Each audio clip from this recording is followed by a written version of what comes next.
Now, are you the sort of person, like Ed Vasey, say, who wants to go to any party, no matter what party, no matter how tenuous your connection to the hosts? Or are you more of a Stig-able, determined to avoid any social gathering, regardless of how much you'll upset your friends and family by not going? Well, Fiona Allen, co-writer and star of the hit sketch show Smack the Pony, is clearly more of a Stig than an Ed. Her new Edinburgh show follows a day in her life as she desperately searches for a good reason to avoid attending a neighbour's party.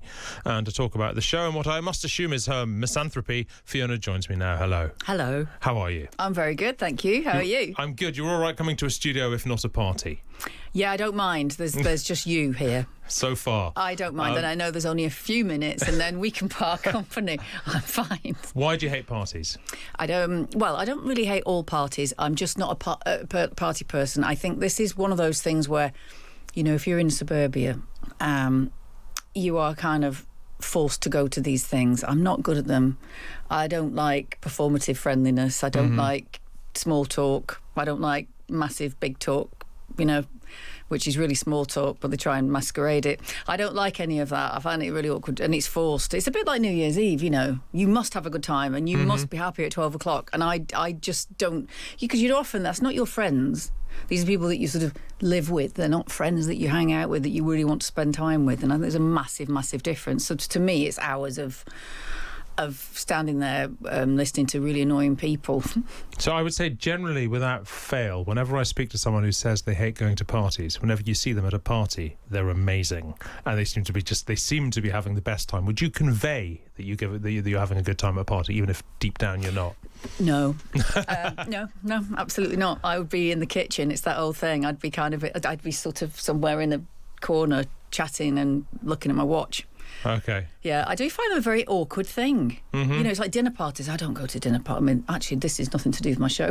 Dinner parties. I don't go to dinner parties. I think they're the most awkward thing. Because you're trapped. Because you're speaking to the person you're next to. Yeah. And I think, you know, when your kids are growing up, you know, and at school and everything, it's just a way of bragging. I just find like I can't do it. It's funny. It's obviously nothing to do with your show, but I find small talk a lot harder since I started doing this radio show, because I sort of feel like I'm giving you for free what I do for work. You know, this is no fun for me. Look, back to the show. So, look, what sort of excuses does your character contemplate so as not to have to go to the neighbour's party? Well, the trouble is, I'm struggling to say. To come up with this, it's like a little white lie, I guess. And I'm really struggling, and all the days, the things are thrown at me, just as they are when you're at home. You know, I have to get up, I try and meditate, and I'm terrible at that. And I have to take the dog for a walk, and there's all these things go, and all the time I'm trying to think of this white lie, and nothing seems to be really sticking, or it's not good enough, or it doesn't work out. And then I struggle with coming up with this, because I'm very, very good at sort of not doing things. I really am. Like if it was an Olympic sport, I probably wouldn't go to it, you know, and I'd win. But I'm really not bad. And I think the trouble is I'm not used to coming up with reasons, but I feel that when you live in a situation, you know, you've got your neighbours to deal with, you bump into them on the street, don't you? You know, that's where you are. I feel like you have to kind of keep the political balance of the neighbourhood. Well, so you've got to sacrifice yourself and go to the party even if you don't want to. No, just come up with a reasonable white lie. But see, the neighbour in this context, the neighbour's going to think if I don't invite her to the party, then that's rude, that's a problem. It may be that the neighbour doesn't really want you to be going there anyway. I'd love that. No, I really would. That'd be fantastic. But there's neighbourhood WhatsApp groups, isn't there? So everybody's invited. It's not a thing like that. Everyone's invited, and it is what it is. I just try and avoid them at all costs. And it's quite fun, and I don't, you know, the ending's not what you expect. And it's just a very, very busy day, and I'm distracted all the time. You know, I'm running into town to do something while still thinking about what I can do, and I get distracted by people going across the zebra crossing, and I give them all backstories because I'm weird, and, you know, wondering where they're going, what are they doing, and then I get honked from the guy behind me. It goes on and on, a relentless day, all with one, you know, and I wake up with a sense of dread. And then it gets just worse all the way through. I suppose it'd be too much of a spoiler to tell us whether or not in the show you actually do go to the party. I can't tell you. No, okay. Look, it would be a bit of a spoiler. It's a lot of fun though. It's a good fun show. It's just good fun. One would assume that despite hating going to parties, you do love being on stage. I do. And some people might think that's similar. Isn't it similar? Well, it isn't, I think. I think it isn't, because I did think of that at one point, but then I think you're with like-minded people when you're on stage. So Right. people come to see my show, they read what it's about and they go, oh, I get that. Oh, I totally get that. I'm on board with that. That's a little bit of me. So you're with like-minded people. You're choosing to be there rather than forced into something. And I think that's the big difference. It's who you've probably got best friends that you could just talk for hours with, and other people where it's like forced conversation, it's awkward and you're just really not that interested. So that's the difference, I think. Is it like partly a control thing? Like you're on stage and you don't need to put up with somebody's boring story about their barbecue because you're in charge. It's your world. Do you know, I can see it might look like that. I'm saying I think that's how it is for me. It's not an accusation. No. You journo. It's like, it's not. It's just because I like having a laugh. I do stand up because it's fun. I did my first Edinburgh show 3 years ago. I went with Smack the Pony this last time, but this is my second show. And I have just loads of fun. And I think it's that thing of, it's like-minded people. You're there for a reason. You all want a laugh.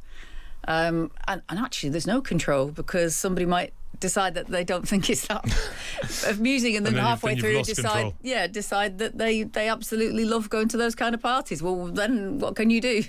With Smack the Pony, a lot of your comedy was always about the unsayable, the kind of the socially awkward, the kind of the situation when it just tips over into the edge of being slightly out of hand. Why do you love that? I don't know if so much it's a love, it's a natural thing that comes out. And I think that is something you can't get away with. If, the way you write is the way you write, the way you think, characters you think of. I just think it's something in all of us that do that. And that's why it's like it is. Sometimes it is a little bit surreal. Sometimes it is about those situations. But I also think that, like, most people feel like that.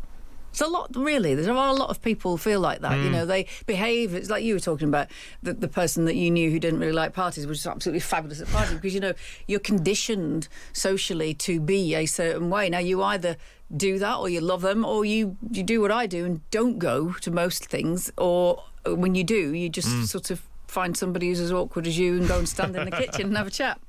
Yeah, that is where I will be at the party. Look, it was such a sensation when it first began, Smack the Pony. And you look back, and part of the reason why it was such a sensation, apart from being just extremely funny, was that it was comedy led by women. And it's just remarkable to think that I was both alive and basically an adult when that was still regarded as a shocking thing. People say that, but and when I moved to London, I got a show, and I think it was Channel 5. They were doing a brand new show, and it was half men and half women, and we all did the main parts in it. It wasn't sort of skewed towards men. I also did something with Joe Brand was doing stuff then, and I was playing all the little characters on that. And then we did a pilot for which was the first mixed race female male thing. That was the thing. So I didn't really grow up in that way where I was sort of running around trying to do, and the men were all the main characters. I actually didn't, funnily enough. I think a lot of women did, but I was just lucky in the job, so it wasn't a thing for me, if that makes sense. Yeah. And then, I did a few open spots then, didn't bother, carried on, around sort of the pandemic time. I decided to just go and do stand-up and see if I liked it, and then see what Edinburgh was like, which I love, which is why I'm going back. But, and again, that's never stopped me, and I think... But I do think, actually, it's refreshing, because when I did open spots the first time around, I was in my 20s, I think, and I just stopped it because I got a job acting when I moved here. So it was very male-dominated, and there was an attitude, definitely. And the circuit now is there's so many women. Yeah, it's so vibrant. Yeah.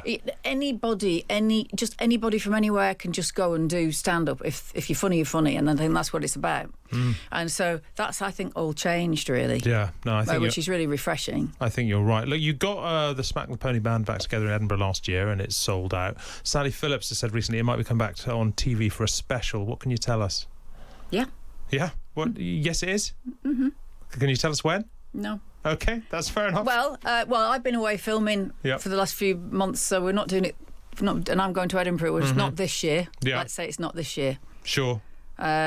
But yeah, that's what's happening, I think. Well, I hope you'll come back and speak to us when it comes along. I certainly will. How can people get tickets for your show?